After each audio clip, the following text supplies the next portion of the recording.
Hey cruisers, I'm Sherry with Cruise Tips TV. We're home. It is so good to be back. We had a wonderful vacation. Our cruise on Star Princess was nothing short of a cruise dream, but it's always good to be home in your own bed, and lucky us, we got to come home right in time for the holidays, right in time for Thanksgiving. So life is good, and we're really excited to be back doing our weekly vlog with you today, giving you updates on what is going on with us. Thank you all so much for watching our daily vlogs from the Star Princess. Hope that you have enjoyed those.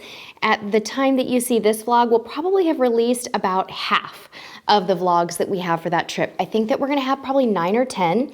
It was a 10-night cruise, so far we've had our embarkation day, our San Diego day vlog, our first sea day, and probably our Cabo day. Next up, you are going to be seeing, if you haven't already, La Paz, Laredo, another sea day, Puerto Vallarta, and more sea days after that. So there's a lot of editing going on.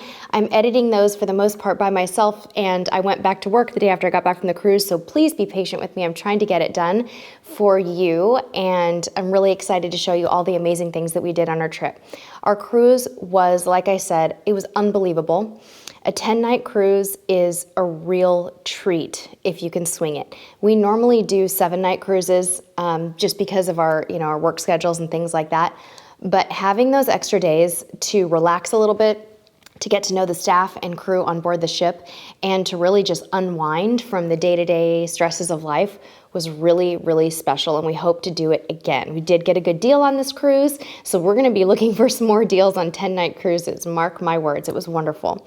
We have a lot more episodes coming up for you guys too. One thing that we did on this cruise that was really cool was we filmed a lot. We did a lot of episodes for you. You saw that we did our vlog last week on the balcony. We also did a cool episode on booking shore excursions.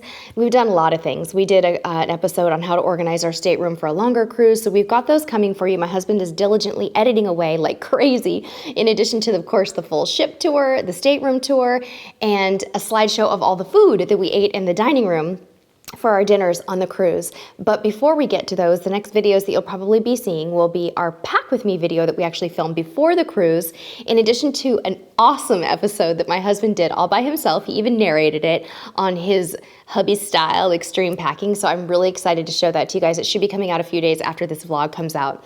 So that is where we are right now. We don't have another cruise booked right now, but we are of course itching to book one. That's what happens when you come home from a cruise, right? You get a little post-cruise depression, and then you start looking on the internet for deals. So hopefully we'll be doing something soon, but I think it'll be at least 3 or 4 months. We've got to start saving some more money. Work is busy for us right now, and the holidays are here, so it's going to be a little while. So sit back and enjoy all the videos that we created for you on that last Star Princess cruise. Let me see here. What kind of questions do we have from our audience this week? We have a lot of different things that we're going to be answering this week. Our first question comes from Caitlin McMasters. Hi, Caitlin.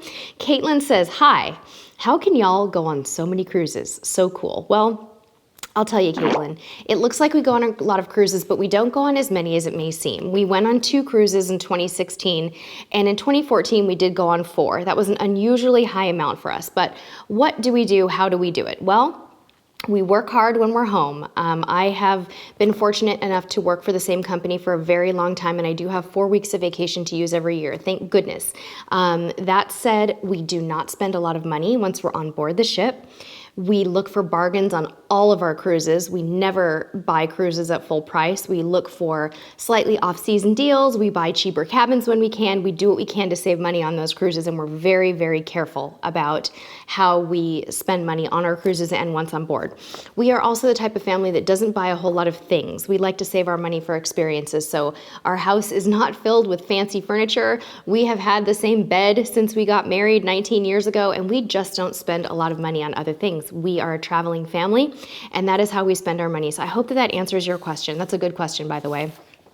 And next question is from Helen Fortune, and Helen and I have been dialoguing a little bit about this on our YouTube channel, but Helen has a couple of questions about tendering. She wants to know how hard physically it is to get on and off of a tender boat, and how does the lineup for a tender work. So Helen got to see some live tender footage in our Cabo vlog number 4 from Star Princess, where we showed actually a very rocky and rough day tendering, where you could see how the tender boat was up against the little mini dock that they put up next to the cruise ship, and it was going up and down in a pretty extreme fashion due to some rough seas and high winds. So we've been talking about the fact that sometimes if you have maybe mobility issues or you're in a wheelchair, tender ports may not be the best thing for you, and you may either want to stay on the ship or avoid cruises altogether that do have tender ports, because it can be very difficult.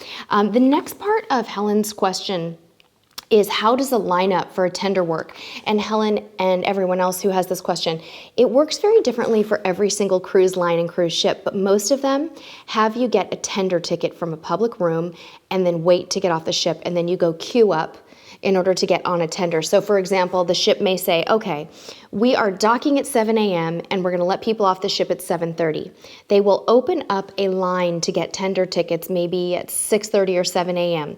You would go when you and your entire party are ready to get off the ship and get on a tender. You would go get tender tickets and then wait in a designated area when everyone is ready to get off the ship. That's usually how it works. If you have achieved some sort of elevated status with a cruise line, you've been on lots of cruises and you're maybe moving up the ranks in their loyalty program, you're probably gonna have priority tendering. I hope that helps you, Helen. That's a great question. Our next question is from Evelyn Ceballos. Hope I said your name correctly, Evelyn. I think it's Ceballos. She wanted to know if it's worth it to buy stuff online at the Carnival website for their room before they arrive, or and as well as pictures that they take on the cruise. Is it worth it to buy them? All right, I'll answer your first question first about buying things online to be waiting for you in your room. Most major cruise lines do have some version in their cruise personalizer before you sail, a way to buy stuff to have waiting for you in your room. It could be something like chocolate dipped strawberries, wine, alcohol, not Christmas decorations, you can tell I'm thinking about the holidays, anniversary decorations, birthday decorations, gifts for kids, things like that. And water. You can have water waiting for you in your room. And Evelyn, sometimes we do this, and it is worth it. For example, when we were celebrating a big birthday last year, I had the room decorated for my husband. It was maybe $30, and the entire room was covered in decorations when we got on board. It was really cool and really fun. I think it's fun to have chocolate dipped strawberries waiting for you when you board. Maybe a bottle of champagne can be fun, things like that. One year we also bought a gift for our son.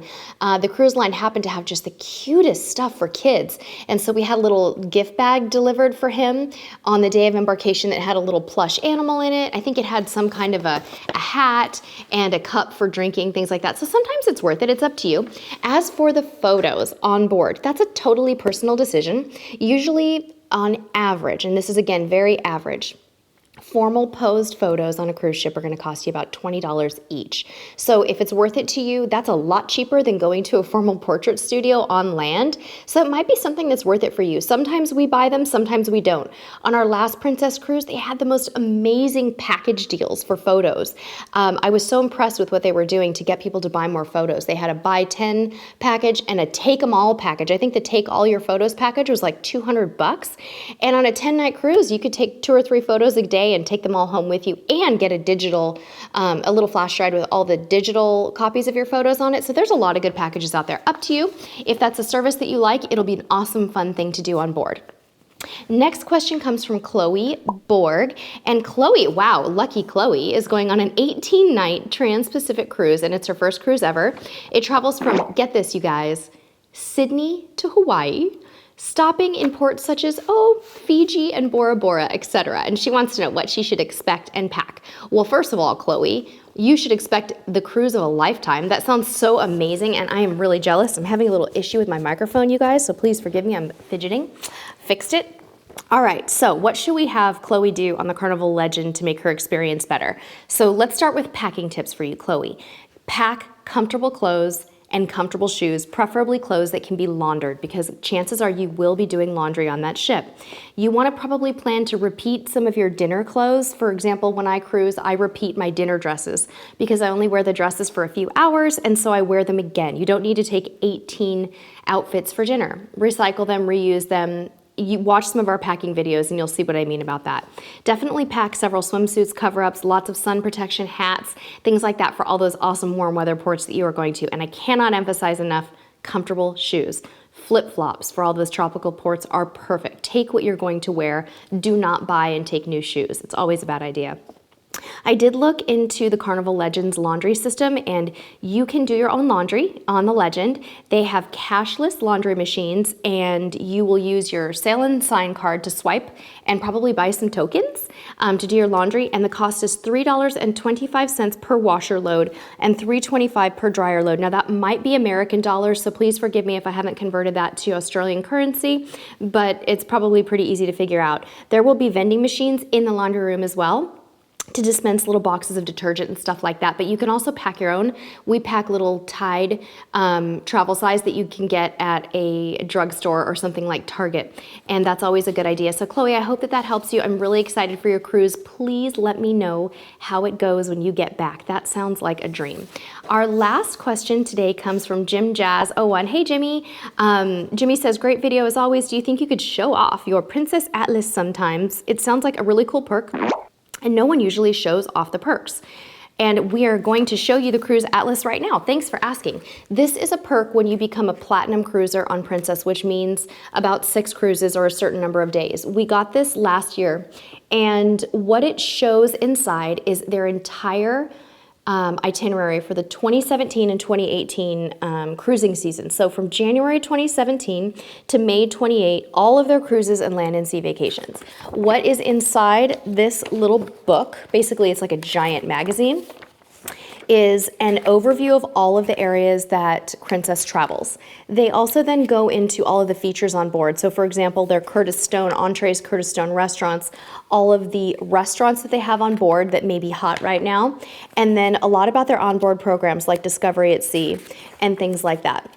Once you get through that area, they go into spa services, and then they actually do a little breakdown on all of the different stateroom types onboard Princess cruises in general. So not necessarily for each ship, but what it means to be, for example, in a mini suite versus a balcony. You can see actual pictures of the inside of the staterooms with square footage and stuff like that. Then they go into a little bit of detail later on every single itinerary for their entire fleet for the 18-month period that the Atlas covers. This is really nice and a little bit easier than navigating the website sometimes, so we love the Atlas. I like the visuals here, and I think it's really nice when you're trying to compare things. So we're looking right now, for example, at the Alaska section, but they show the entire world, and then they go into their land and sea vacations a little bit later, and then we're talking about other areas of the world like Southeast Asia and Japan, things like that, South America. And then the last thing, one of the things that I like the most about the Cruise Atlas, Jimmy, is that they, at the very end, they show their entire fleet and all of the onboard features for each ship, including how many guests sail in each ship and how many balconies are on board, plus all the features in kind of a checklist format. And then they go into the deck plans for every single ship in an easy to look at format. So if you're anything like me and you prefer something like this to the website, it's really awesome. And again, this is every single ship in the fleet and how it looks. So you could easily look for maybe a good cabin, you know, one with without anything noisy nearby or something like that. So it's awesome. I think the Atlas is great. I enjoy it. At the very end, they do have a snapshot of their entire world schedule too, as if you needed more, but it's like a pull-out trifold schedule. So it's fabulous. I love it. It's a really great thing to keep around, and we definitely use it. So hopefully that was helpful and answered your questions. Thank you all so very much for watching all of our vlogs. If you didn't get a chance to listen to our most recent podcast, be sure to go to cruiseradio.net. We were featured on Doug's Cruise Radio show and talked a lot about just some general cruise tips, like why you should or shouldn't book a guarantee cabin, if you'll gain weight on a cruise, things like that, just some really great general tips. So go to cruiseradio.net. Let me see what episode it was. All right, you're gonna wanna go to episode number 408 and listen to that. Thank you all so very much for tuning in, watching this vlog today, and for watching all of our vlogs from the Star Princess. If you have any questions for us, please leave them in the comments below. As always, be sure to give us a thumbs up and subscribe if you haven't already to follow along with all of our wonderful journeys. And be sure to follow us over on Instagram. Now is a great time to be following us on Instagram because we are posting photos from our most recent cruise. We also spend a lot of time on Facebook and Twitter and a little bit of time on Pinterest, so whatever works for you, go follow us over there, comment, and become a part of the conversation. Thank you all so much. Have a wonderful holiday season, and we will see you next week. Until next time, we'll see you on the high seas. Bye. Hey, click me to subscribe. Was that long? Aish.